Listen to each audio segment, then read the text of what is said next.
તો આપણો સૌથી પહેલાં જે ટોપિક જે છે એ છે economic and social development. Economic and social development. તો ઇકોનોમીનો મતલબ શું થાય કે આર્થિક એન્ડ સોશિયલ એટલે કે સામાજિક, ડેવલપમેન્ટ એટલે વિકાસ. અર્થતંત્ર, ઇકોનોમી એટલે કે જે આર્થિક પ્રવૃત્તિઓ જેમાંથી કંઈક પૈસા ઉત્પન્ન થતા હોય એ, અને સમાજનું જે ડેવલપમેન્ટ જે છે એની સંબંધિત આ બધી વસ્તુ છે. બરાબર. આપણે ડાયરેક્ટ ક્વેશ્ચન આન્સરના આધારે જઈએ તો પહેલો ક્વેશ્ચન શું પૂછેલો છે કે India aim to achieve $5 trillion economy, કે ભારત $5 ટ્રિલિયન ઇકોનોમી. હા, પણ આ ક્વેશ્ચન તો બહુ જૂનો છે. બરાબર. 2020માં ત્યારે કરંટમાં હતું, તો હવે અત્યારે પૂછાય એવો છે નહીં, પણ તોય આપણે 2024 જે છે એ જવાબ યાદ રાખી લઈએ. પણ અત્યારે એક બીજો પ્રશ્ન આની જેવો જ મહત્વનો છે એ હું તમને થોડું જણાવી દઉં. મેં હમણાં થોડા સમય પહેલાં યુટ્યુબમાં એક વિડીયો બનાવેલો હતો ગ્રીટ સંબંધિત, ગુજરાત રાજ્ય ઇન્સ્ટિટ્યુશન ફોર ટ્રાન્સફોર્મેશન.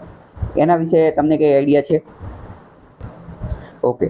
તો ગ્રીટ જે છે, ગ્રીટ આપણે જેવી રીતે ભારત લેવલે નીતિ આયોગ છે, નીતિ આયોગ, એવી જ રીતે ગુજરાતે પોતાનું ખુદનું ગ્રીટ બનાવેલું છે, ગુજરાત રાજ્ય ઇન્સ્ટિટ્યુશન ફોર ટ્રાન્સફોર્મેશન. ગુજરાત રાજ્ય ઇન્સ્ટિટ્યુશન ફોર ટ્રાન્સફોર્મ.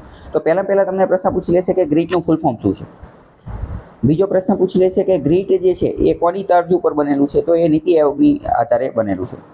ગ્રીટ જે છે, ગ્રીટ એના હેડ કોણ હશે? તો જેવી રીતે નીતિ આયોગના હેડ જે છે એ પ્રાઇમ મિનિસ્ટર હોય છે, એવી રીતે ગ્રીટના હેડ જે છે એ આપણે ગુજરાતની અંદર સીએમ, ચીફ મિનિસ્ટર, મુખ્યમંત્રી હશે. તો આવા પ્રશ્ન પૂછાઈ શકે છે. અને ગ્રીટ જે છે, ગ્રીટ નીતિ આયોગ જે છે ને, નીતિ આયોગ એણે પોતાનું એક વિઝન ડોક્યુમેન્ટ તૈયાર કરેલું છે. Vision document. એ વિઝન ડોક્યુમેન્ટનું નામ છે ઇન્ડિયા એટ 2047. India at 2047. તો એવી જ રીતે ગ્રીટ જે છે એણે પણ પોતાનું વિઝન ડોક્યુમેન્ટ તૈયાર કરેલું છે કે ગુજરાત એટ 2047. અને એની અંદર આ જે ગ્રીટ જે છે એણે એવો ટાર્ગેટ રાખેલો છે કે 2047 સુધીમાં ગુજરાત જે છે એ $3.5 ટ્રિલિયન ઇકોનોમી જે છે એ બની જશે. ગુજરાત $3.5 ટ્રિલિયન ઇકોનોમી બનશે. તો આવો ક્વેશ્ચન પૂછાઈ શકે કે ગ્રીટ અંતર્ગત ગુજરાતે જે છે એ કયો ટાર્ગેટ રાખેલો છે. બરાબર. આ પ્રશ્ન તો બહુ જૂનો છે, પૂછવાની શક્યતા બહુ ઓછી છે. બરાબર. પણ આ મેં કીધું એ પ્રશ્ન બીજો પૂછાઈ શકે. બરાબર. ગ્રીટ ઉપરનો વિડીયો જે છે એ તમે જોઈ લેજો એક. ત્રીજો ક્વેશ્ચન જે છે એ કહે છે કે મિક્સ્ડ ઇકોનોમીનો મતલબ શું થાય? આ જે મિક્સ્ડ ઇકોનોમી, આનો જવાબ તમે આપી શકશો કે શું જવાબ આવી શકે? ઓકે, ચલો. તો પહેલાં મિક્સ્ડ ઇકોનોમી એટલે શું એ આપણે સમજીએ. મિક્સ્ડ ઇકોનોમીને ગુજરાતીમાં કહેવાય મિશ્ર અર્થતંત્ર. મિશ્ર અર્થતંત્ર.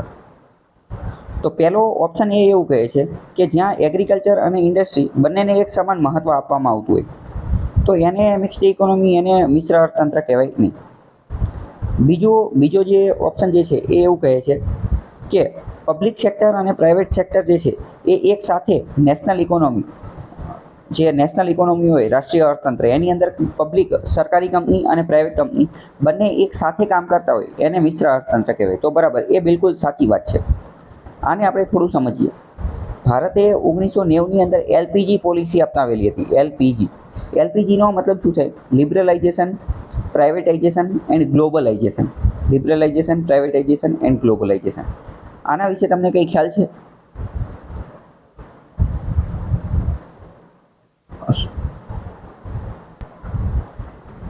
તો હવે તમે એવું કીધું કે એલપીજી અંતર્ગત જે બહારના જે ફેક્ટર જે છે એ પણ ભાગ લઈ શકતા હતા, પણ એ તમે ખાલી એનો એક એસ્પેક્ટ કીધો, એક આયામ કીધો. એની સિવાય પણ બીજા 2 આયામ હતા. કયા એ આપણે જોઈએ. એલપીજીમાં ત્રણેય શબ્દનો અલગ અલગ મતલબ છે. પહેલો શબ્દ છે લિબરલાઇઝેશન. તો લિબરલાઇઝેશનનો મતલબ શું થાય? એને ગુજરાતીમાં કહેવાય ઉદારીકરણ. ઉદારીકરણનો મતલબ શું એ આપણે સમજીએ. 1990ની પહેલાં ભારતની અંદર લાયસન્સ રાજ ચાલતું હતું. લાયસન્સ રાજનો મતલબ કે કોઈ પણ કામ કરવું હોય, કોઈ પણ ફેક્ટરી, ઉદ્યોગ, ધંધો નવો શરૂ કરવો હોય ને, તો અલગ અલગ લાયસન્સ લેવા પડે. કે લાયસન્સ લેવો ને ફોર્મ કરો ને, કાગજી રાજ આપણે જેને કહીએ કે વારંવાર ડોક્યુમેન્ટ. તો એની માટે કરપ્શન પણ વધારે હતું, રેડ ટેપિઝમ પણ વધારે હતું. એટલે કે ફાઇલ એક ટેબલ ઉપરથી બીજા ટેબલ ઉપર ફર્યા કરે અને બહુ વાર લાગતી હતી. તો સરકારે કીધું કે ના, આવું ન ચાલે, આપણે લિબરલાઇઝ કરવું પડશે. ઉદારીકરણ કરવું પડશે. આપણી જે પોલિસી જે છે ઇન્ડસ્ટ્રીને લગતી, ઉદ્યોગ ધંધાને લગતી, એને લિબરલ એટલે કે કરવી પડશે, ઉદારીકરણ કરવું પડશે. તો 1990ના જે રિફોર્મ આવ્યા એનો પહેલો વસ્તુ શું? લિબરલાઇઝેશન એટલે કે ઉદારીકરણ. બધી જ નીતિઓ ઉદાર કરી નાખી. બીજી વસ્તુ, નીતિઓ ઉદાર કરી નાખી અને લાયસન્સ રાજ જે હતું LR લાયસન્સ રાજ, લિબરલાઇઝેશનમાં એલ આવે છે, લાયસન્સ રાજમાં એલ આવે છે, એ યાદ રાખો. લાયસન્સ રાજ જે છે એ ખતમ કરી દીધું, લાયસન્સ રાજ જે હતું એ ખતમ કરી દીધું, બરાબર. તો પહેલો એસ્પેક્ટ એ થયો. બીજો છે પ્રાઇવેટાઇઝેશન. પ્રાઇવેટાઇઝેશનનો મતલબ થાય કે ખાનગીકરણ. તો સરકાર 1990 પહેલાં શું હતું કે સરકાર જ બધી કંપની જે છે એ ઓપન કરી શકે. સરકાર જ નક્કી કરશે કે કઈ વસ્તુની કંપની ઓપન કરવામાં આવશે, કઈ વસ્તુનું કેટલું ઉત્પાદન કરવામાં આવશે, કઈ વસ્તુ કોને વેચવામાં આવશે, એ વેચવા માટે શું ડોક્યુમેન્ટ કાગળ વાગળ જોશે, તો એ સરકાર નક્કી કરતી. પણ પછી નક્કી કર્યું કે ના, ખાનગીકરણ કરવામાં આવશે અને પ્રાઇવેટ લોકો જે છે એ પણ આ વસ્તુ જે છે એ કંપનીને એ બધું સ્ટાર્ટ કરી શકશે. પહેલામાં શું કીધું, પહેલામાં લિબરલાઇઝેશનમાં નિયમો સરળ કર્યા અને બીજામાં શું કીધું કે હવે ખાનગી કંપની જે છે એ પણ આ બધું શરૂ કરી શકશે. અને ત્રીજા નંબરનું છે કે વૈશ્વિકીકરણ. ત્રીજા નંબરનું શું? વૈશ્વિકીકરણ. એટલે કે દેશ વિદેશની કંપનીઓ જે છે એ પણ ભારતની અંદર જે છે એ ઉદ્યોગ ધંધો જે છે એ સ્ટાર્ટ કરી શકશે, અથવા એ જે છે એ વિશ્વની અન્ય કંપનીઓ કે જે વિશ્વમાં જે કંઈક બીજી પ્રોડક્ટ બનાવે છે એ પણ ભારતની અંદર એને એક્સપોર્ટ કરી શકશે. એટલે કે ભારત વિદેશમાંથી બધી વસ્તુ જે છે એ ઇમ્પોર્ટ કરી શકશે. 1990 પહેલાં ભારતની અંદર શું હતું એ પહેલાં આપણે સમજીએ. 1990 પહેલાં ભારતની અંદર એવી સિસ્ટમ હતી કે માની લો કે વિદેશમાં કોઈ વસ્તુ ચાલે છે, મતલબ કે કોઈ માની લો કે મર્સિડીઝ ગાડી જે છે, તો ભારત જે છે એ ભારતમાં કોઈ વ્યક્તિએ મર્સિડીઝ લેવી છે તો લઈ શકે નહીં, ગાડી જે છે એ બહારથી ન મંગાવી શકે. ભારતે શું કરેલું હતું, ભારતે ઇમ્પોર્ટ સબસ્ટિટ્યૂટ પોલિસી અપનાવેલી હતી. ઇમ્પોર્ટ સબસ્ટિટ્યૂટ મતલબ કે એ વસ્તુ જે છે ને એ આપણે મંગાવવાની નહીં, પરંતુ એવી ને એવી વસ્તુ ભારતની અંદર બનાવી નાખવાની, એવી ને એવી વસ્તુ ભારતમાં બનાવવાની. માની લો કે બાઇક છે, તો બાઇક વિદેશમાંથી નહીં મંગાવવાનું, પણ ભારતની અંદર બનાવી દેવાનું, એનું મેન્યુફેક્ચરિંગ ભારતની જ અંદર કરવાનું. આટલી વસ્તુ સમજાણી કે કંઈ વિદેશમાંથી નહીં મંગાવવાનું, આપણે અહીંયા ને અહીંયા બનાવી દેવાનું.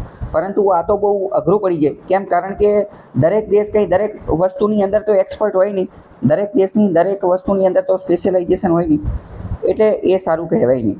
એટલે પછી આપણે LPG એટલે કે ત્રીજું ગ્લોબલાઇઝેશન, વૈશ્વિકીકરણ, એની અંતર્ગત આપણે જોડાઈ ગયા. અને પહેલાં આપણું જે અર્થતંત્ર હતું ને એ કયું હતું, એ ક્લોઝ ઇકોનોમી હતું. ક્લોઝ ઇકોનોમી એટલે કે બંધ અર્થતંત્ર હતું. બંધ ઇન ધ સેન્સ કે મેં તમને કીધું ને કઈ વસ્તુ આપણે બહારથી મંગાવવાની જ નહીં, બધું અંદર ને અંદર જાતે જ બનાવી દેવાનું. કોઈ વસ્તુ કોઈની ઉપર આપણે નિર્ભર નહીં રહેવાનું, આપણે પોતાની જાતે જ બધું બનાવી દેવાનું. તો આપણે જે LPGની અંતર્ગત ગ્લોબલાઇઝેશન હતું એના અંતર્ગત આપણે શું કર્યું, ક્લોઝડ ઇકોનોમીને ઓપન ઇકોનોમી કરી નાખ્યું. ઓપન ઇકોનોમી એટલે કે ખુલ્લું અર્થતંત્ર કરી નાખ્યું. મતલબ કે હવે વિદેશથી પણ દેશ વિદેશ સાથે આપણે વેપાર કરી શકશું અને વિદેશમાંથી કોઈ વસ્તુ ભારતની અંદર વેચવી હશે તો વેચી શકીશું. આટલી વસ્તુ ખ્યાલ આવી કે નહીં? હવે હાલમાં આપણે વાત કરીએ હાલમાં ક્લોઝડ ઇકોનોમી ક્યાં છે એ આપણે જોવાની કોશિશ કરી. તો હાલમાં એકમાત્ર દેશ એવો જોવા મળે છે કે જ્યાં ક્લોઝડ ઇકોનોમી હોય, નોર્થ કોરિયા નામના દેશ વિશે તમે કંઈ સાંભળેલું છે? યસ, તાનાશાહીવાળો જે છે એ તાનાશાહી. તો એમના દેશનું અર્થતંત્ર જે છે એ ક્લોઝ, યસ, પુતિન હમણાં થોડા ટાઈમ પહેલાં મળવા ગયા તે. તો નોર્થ કોરિયા જે છે ત્યાં થોડી ઘણી ક્લોઝડ ઇકોનોમી જોવા મળે છે, બંધ અર્થતંત્ર. કેમ? કારણ કે ત્યાંના તાનાશાહ નક્કી કરે કે કઈ વસ્તુ આવશે, કઈ વસ્તુ નહીં આવે. અને આમે તે અમેરિકાએ એની ઉપર મોટાભાગના સેન્કશન, પ્રતિબંધ મૂકી દીધેલા છે. એટલે ત્યાંનું ઇકોનોમી જે છે એ મિક્સ્ડ ઇકોનોમી જોવા મળે છે. જ્યારે એની સિવાયના અત્યારે વિશ્વના મોટાભાગના દેશો કેવા ઓપન ઇકોનોમી થઈ ગયા છે. હવે પહેલો પ્રશ્ન તો એ કે તમને ઓપન ઇકોનોમી અને ક્લોઝડ ઇકોનોમી એટલે ખ્યાલ આવી ગયો? ઓકે. તો 1990 પછી ભારત જે છે એ કેવું બની ગયું કે મિક્સ્ડ ઇકોનોમી બની ગયું. મિક્સ્ડ ઇકોનોમીનો મતલબ શું? મિક્સ્ડ ઇકોનોમીનો મતલબ એમ કે સરકારી અને પ્રાઇવેટ બંને જે છે એ એક સાથે કામ ધંધો કરી શકે. આપણે તો કે સરકારી અને પ્રાઇવેટ કંપની બંને એક ક્ષેત્રમાં કઈ રીતે હોય, તો આપણે ઉદાહરણ લઈએ કે BSNL.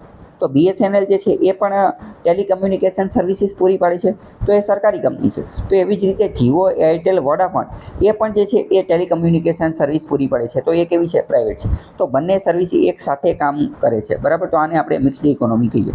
આવું તમે તમારી રીતે બીજું એક ઉદાહરણ આપી શકશો? મેં જીઓનું આપ્યું એવી રીતે બીજું તમે આપી શકશો? બરાબર. તો જો આપણે સ્પેસની વાત કરીએ, બરાબર, તો સ્પેસની અંદર આપણે ISRO નામની કંપની છે, બરાબર, એ આપણી સરકારી કંપની છે. અત્યારે થોડા સમય પહેલાં આપણે સરકારી કંપની છે, પણ થોડા સમય પહેલાં આપણે સ્પેસ રિલેટેડ પોલિસીને પણ લિબરલાઇઝ કરી દીધી અને કીધું કે આમાં પણ હવે પ્રાઇવેટ ખેલાડીઓ જે છે એ આવી શકશે. તો ભારતની અંદર અત્યારે અગ્નિકુલ નામની કંપની છે, પછી અંતરિક્ષ નામની કંપની છે. તો ઘણી બધી હવે પ્રાઇવેટ કંપનીઓ પણ આવી ગઈ છે કે જે આની અંતર્ગત કામ કરે છે. કોઈ પણ સેક્ટર તમે લઈ લો તો એમાં પ્રાઇવેટ સેક્ટર જે છે હાલ તમને જોવા મળશે. આપણે વાત કરીએ બરાબર પેટ્રોલની, એ બધાની પેટ્રોલ ડીઝલની એની, તો ઇન્ડિયન ઓઇલના પેટ્રોલિયમ હોય છે, ભારત પેટ્રોલિયમ હોય છે. તો આ બધા એક રીતે PSU છે, પબ્લિક સેક્ટર અંડરટેકિંગ, એટલે કે સરકારની માલિકીની કંપની છે, સરકારની માલિકી. તો એવી જ રીતે રિલાયન્સના પેટ્રોલ પંપ હોય છે, જીઓના પેટ્રોલ પંપ હોય છે. તો આ અમુક પ્રાઇવેટ માલિકીના પણ છે, જેમ કે આઈસરના પેટ્રોલ પંપ હોય છે. તો આ મેં તમને 2 એક્ઝામ્પલ આપ્યા. એવી રીતે તમે કોઈ પણ સેક્ટરની અંદર જોશો તો અત્યારે પબ્લિક અને પ્રાઇવેટ સેક્ટર એનું કો એક્ઝિસ્ટન્સ એટલે કે સહ અસ્તિત્વ જોવા મળશે. બંને એક સાથે જે છે એ કામ કરતા હોય. તો આને આપણે મિક્સ્ડ ઇકોનોમી કહીએ. બરાબર, ખ્યાલ આવ્યો કે નહીં?